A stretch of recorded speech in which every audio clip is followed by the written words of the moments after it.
नमस्कार, आप देख रहे हैं टीवी9 राजस्थान। मैं हूं Amrish Srivastava. 8 PM show. Hanuman Beniwal SI भर्ती के साथ साथ कई अन्य मामलों को लेकर भी सीधे सरकार से टकराव में लगे हुए हैं।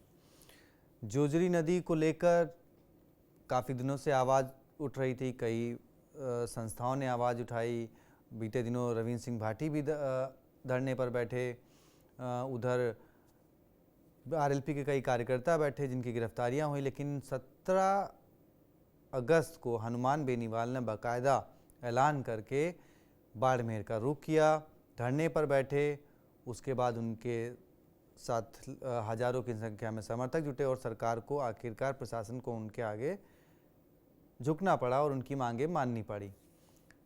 अब हनुमान बेनीवाल बात तो जोजरी नदी के लिए करने गए थे, अपना उन्होंने बोलबाला भी दिखाया किस तरीके से बाड़मेर में है, लेकिन एक सभा को संबोधित करते करते उन्होंने पूर्व मुख्यमंत्री वसुंधरा राजे पर जिस तरीके से निशाना साधा, उसने एक बार फिर प्रदेश में सियासत को गरमा दिया है। पहले सुनिए क्या कुछ कहा हनुमान बेनीवाल ने, उसके बाद बात करेंगे अपने सहयोगी सुमित के साथ, जो कि लगातार हनुमान बेनीवाल के बाड़मेर दौरे को कवर कर रहे थे। उनसे समझेंगे कि आखिर क्या सियासी भूचाल आया उनके इस बयान के बाद। तो सुनिए पहले हनुमान बेनीवाल का ये बयान। इस देश के अंदर राजस्थान 1 नंबर पे चला गया महिला अपराध, महिला उत्पीड़न के अंदर। इसके लिए कौन जिम्मेदार है? वसुंधरा और गहलोत। किसकी सरकार थी? गहलोत वसुंधरा की। पहले जातिवाद के नाम से वोट नहीं मांगे जाते थे। जब वसुंधरा आई, गहलोत आए, फिर वसुंधरा आई, फिर गहलोत आए, तो अलग अलग जातियों के नाम से वोट मांगे गए। कभी वसुंधरा ने कहा मैं जाट की बहू हूं, कभी कहा राजपूत की बेटी हूं, कभी कहा मैं मीणाओं की भांजी हूँ, शेड्यूल कास्ट की भांजी हूँ, मीणा की बुआ हूँ।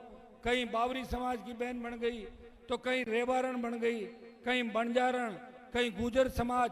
एक व्यक्ति इतने समाजों से कैसे संबंध रख सकता है? आप बताओ मुझे। नहीं है ना? फिर भी राजस्थान की जनता को ठगा, वोट लिए, और हमारे जैसे अगर नौजवान लड़ते नहीं तो वसुंधरा फिर सीएम हो जाती राजस्थान की। पता आपको? लेकिन वसुंधरा को तो नहीं बनने दिया, लेकिन भजनलाल का अवतार हो गया। ये भी गलत हुआ राजस्थान के, अच्छा नहीं हुआ, क्योंकि उनको कुछ भी पता नहीं, उनको कुछ भी पता नहीं। उनसे तो 5वीं में पढ़ने वाला बच्चा भी होशियार है। और कई बच्चों को हम कह देते हैं तुम भजनलाल जैसे हो, तो कह रहा है कि मुझे कुछ भी कह दो लेकिन मेरी तुलना भजनलाल से मत करो। बच्चे भी नाराज हो जाते हैं।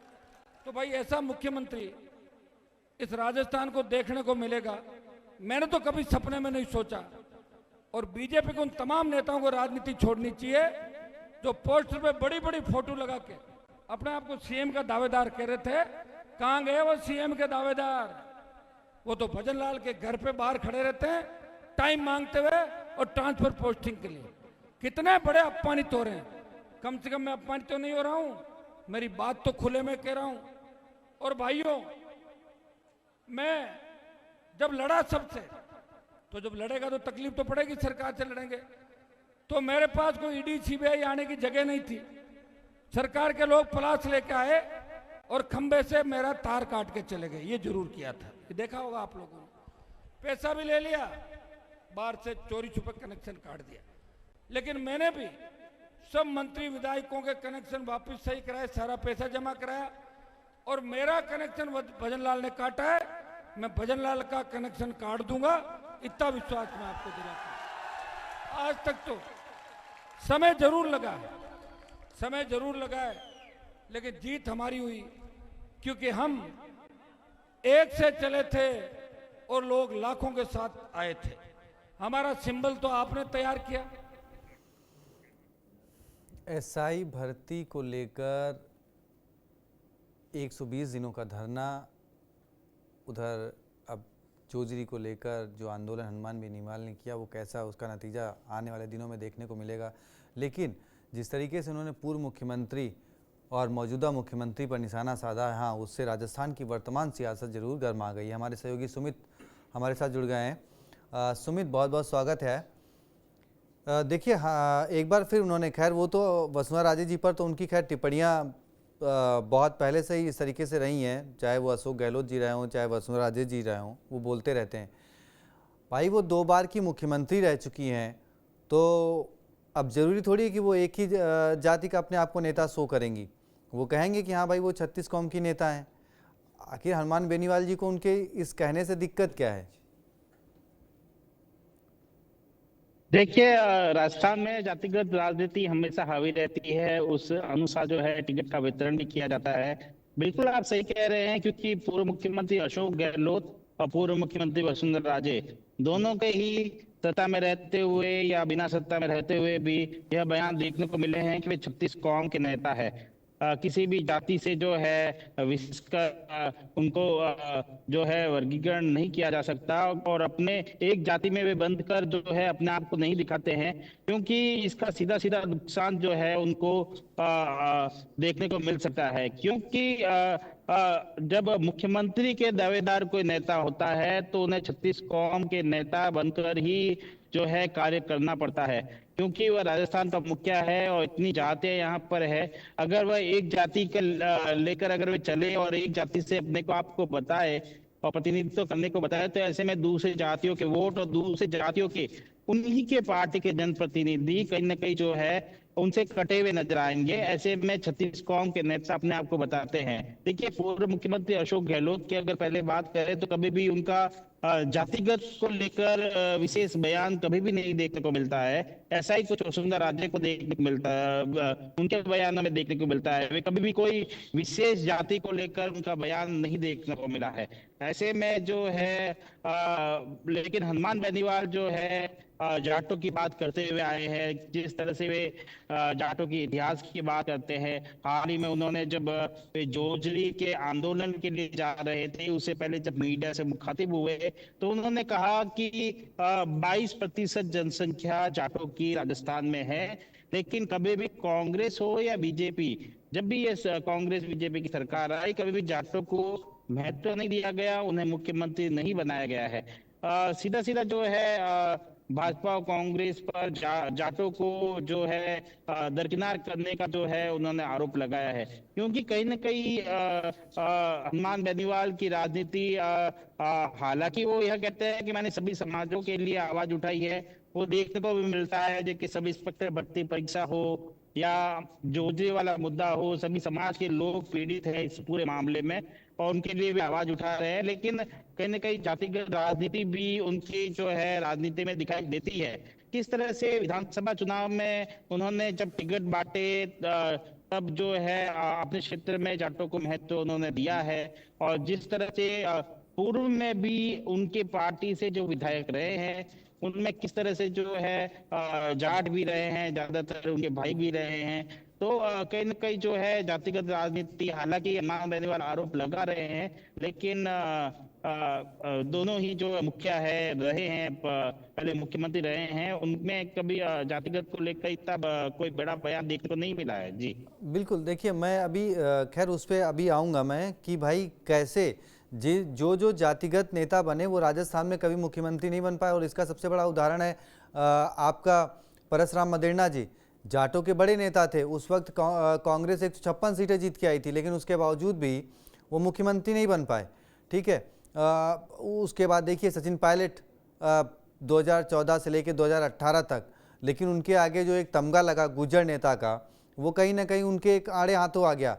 सतीश पुनिया जाट नेता, राजेंद्र सिंह राठौर राजपूत नेता, मतलब एक बड़ी लंबी फहरिस्त है ऐसे नेताओं की जिनके आगे अगर जातिगत वाला टैग लग गया तो फिर उनकी राजस्थान में ज़्यादा राजनीति जो है वो सक्सेस नहीं रही है। ठीक है, वो बात अलग है कि राजस्थान में जो वोट पड़ता है या कहें जो वोट का वो एक झुकाव रहता है वो अपने नेता की तरफ रहता है, लेकिन जब बात मुख्यमंत्री बनने की आती है तब कहीं ना कहीं वो 36 कौम का एक साथ जो है वो फिर वहाँ पे आ जाता है और वहाँ पे वो जो जातिगत वाला समीकरण है वो नेताओं का फैल जाता है।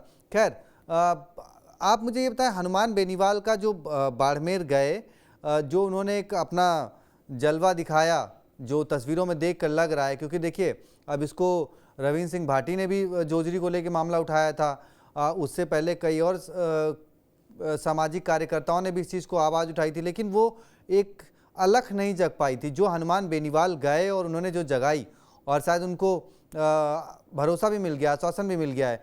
तो क्या कुछ अपडेट उसका है और क्या कुछ तैयारी और कितने दिन का समय मिला है कि हाँ भाई चलिए इस समस्या से निदान हो जाएगा, या फिर ये भी एक चुनावी मुद्दा बन के ना रह जाए?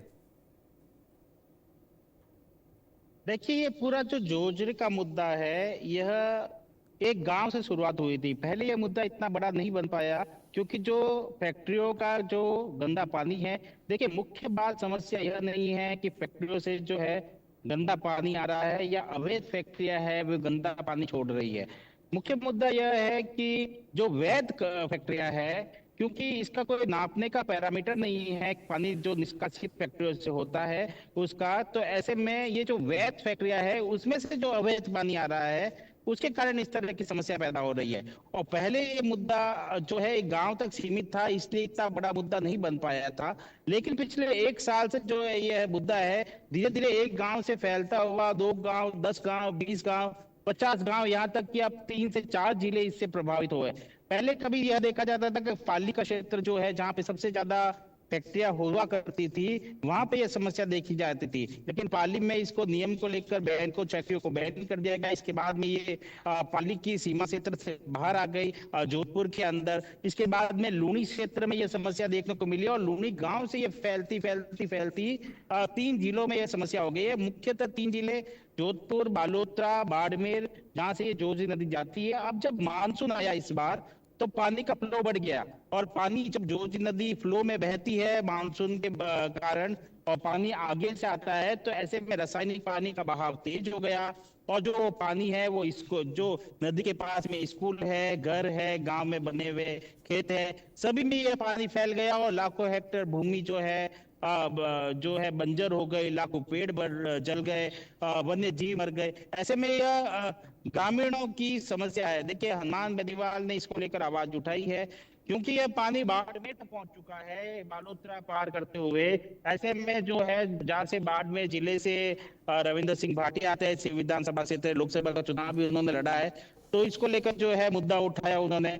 अब जो है जब ये मुद्दा, क्योंकि अगर हालांकि सरकार कह रही है कि हमने डीपीआर बना ली है, लेकिन मुख्य बात है कि कब, क्योंकि ये कोई छोटा क्षेत्र नहीं है, एक पाइप को लगाकर इस गंदे पानी को गुजरात के कच्छ ऑफ रण में जो है छोड़ा जाना कोई छोटा कार्य नहीं है। ऐसे में अगर अभी से कार्य नहीं शुरू किया जाता तो ये समस्या बढ़ती जाएगी, और अगर मानसून के अंदर ये समस्या बढ़ती जाती है तो ये आने वाले विधानसभा चुनाव में मुख्य मुद्दा हो सकता है। देखिए, एक सोशल मीडिया पोस्ट से यह मुद्दा शुरू हुआ था। एक जो सोशल वर्कर है जो वाइल्ड लाइफ फोटोग्राफी करता है, उसने अपने पेज पर यह मुद्दा चढ़ाया। और कैसे यह वायरल हुआ, क्योंकि यह वायरल भी इसलिए हुआ क्योंकि यह वहां के मूल लोगों की समस्या थी जो कि लोग नहीं देख पा रहे थे, और आखिरकार वो सामने आई। TV9 ने भी उन्हीं के वीडियो के आधार पे खबर बना के सबसे पहले TV9 ने ये खबर दिखाई थी। सबसे पहले TV9 ने मुख्य रूप से यह खबर चलाई थी। और इसके बाद में अब जब हनुमान बेनीवाल यहाँ आए हैं, उन्होंने हालांकि बालोतरा जिला कलेक्टरेट जो है कूच किया, इसके बाद में कलेक्टर ने आश्वासन दिया इसको लेकर तो त्वरित कार्रवाई। लेकिन इस पूरे मुद्दे में जिस तरह की ये समस्या है उसमें त्वरित समाधान कहीं पे भी दिखाई नहीं देता। सरकार कार्य करती है तो अच्छी बात है, क्योंकि कोई भी ट्रीटमेंट प्लांट भी लगता है तो भी इस समस्या का निराकरण नहीं हो सकता। पाइपलाइन बिछती है तो भी एक लंबा समय लग सकता है। ऐसे में हनुमान बेनीवाल हालांकि सहमति बनाकर आए हैं, लेकिन कितनी जीत हुई है यह आने वाले समय बताएगा। और यह भी सवाल है, क्या रविंद्र सिंह भाटी भी आने वाले समय में इसको लेकर क्या प्रदर्शन करेंगे? बड़ा प्रदर्शन करने वाले हैं, यह आने वाला समय बताएगा, और वो कितनी जीत दिला पाते हैं इस पूरे मुद्दे पर, और सरकार कितनी संवेदन करती है। एक सवाल और है, जब कल हनुमान बेनीवाल ने एक बड़ा सवाल उठाया है कि जब वे कल डोली गांव में पहुंचे और वहां पर धरना स्थल पर प्रशासन को बुलाया, तो कहीं ना कहीं उन्होंने एक सीनियर IAS अधिकारी पर यह आरोप लगाया कि उन्होंने जिला कलेक्टर को वहां धरना स्थल पर जाने से मना कर दिया। अगर यह सच बात है तो कहीं ना कहीं सरकार इस पूरे मामले में, खासकर ब्यूरोक्रेसी इस मामले में संवेदनशील शायद नहीं दिखाई दे रही है। यही कारण है कि जब वे बालोतरा कूच किया उन्होंने और सुबह 4 बजे तक धरना दिया, इसके बाद में सहमति बन पाई, तो ये एक बड़ी बात है कि अगर प्रशासन और सरकार संवेदनशील नहीं है तो इस पूरे मामले में कितना कार्य हो पाएगा। जी बिल्कुल सही कह रहे हैं। देखिए, अब रविंद्र सिंह भाटी उनके प्रोग्राम का हिस्सा क्यों नहीं बने, भगवान जाने। वैसे उन्होंने थान सिंह डॉली को लेकर जब उनकी गिरफ्तारी हुई थी तो ज़ोर शोर से उन्होंने भी सोशल मीडिया पर ये मामला उठाया था, अपनी बात रखी थी कि भाई उनकी गिरफ्तारी जो है अब सही नहीं है, हिरासत में लिया गया था। तो जोजरी का मुद्दा, क्या ये भी सियासत की भेंट ही चढ़ जाएगा, क्योंकि अलग अलग राजनीतिक दल अब इसमें हिस्सा लेते हुए दिखाई दे रहे हैं। कांग्रेस के नेता अलग पोस्ट कर रहे हैं, रविंद्र सिंह भाटी खुद धरने पर भी बैठे थे। अब उसके बाद हनुमान बेनीवाल जिस तरीके से गए और एक जज्बा उन्होंने दिखाया, उनसे अधिकारी मिले भी, आश्वासन भी मिला, लेकिन क्या इस समस्या का समाधान होगा या फिर सिर्फ आश्वासन पर ही कार्रवाई चलती रहेंगी, ये तो आने वाला वक्त बताएगा। फिलहाल हनुमान बेनीवाल ने जो वक्तव्य मुख्यमंत्री और पूर्व मुख्यमंत्री को लेकर दिए, वो कितने सही हैं और उस पर आपकी क्या राय है, कमेंट बॉक्स में जरूर बताएं। TV9 राजस्थान को सब्सक्राइब कर लें। बहुत बहुत शुक्रिया, धन्यवाद।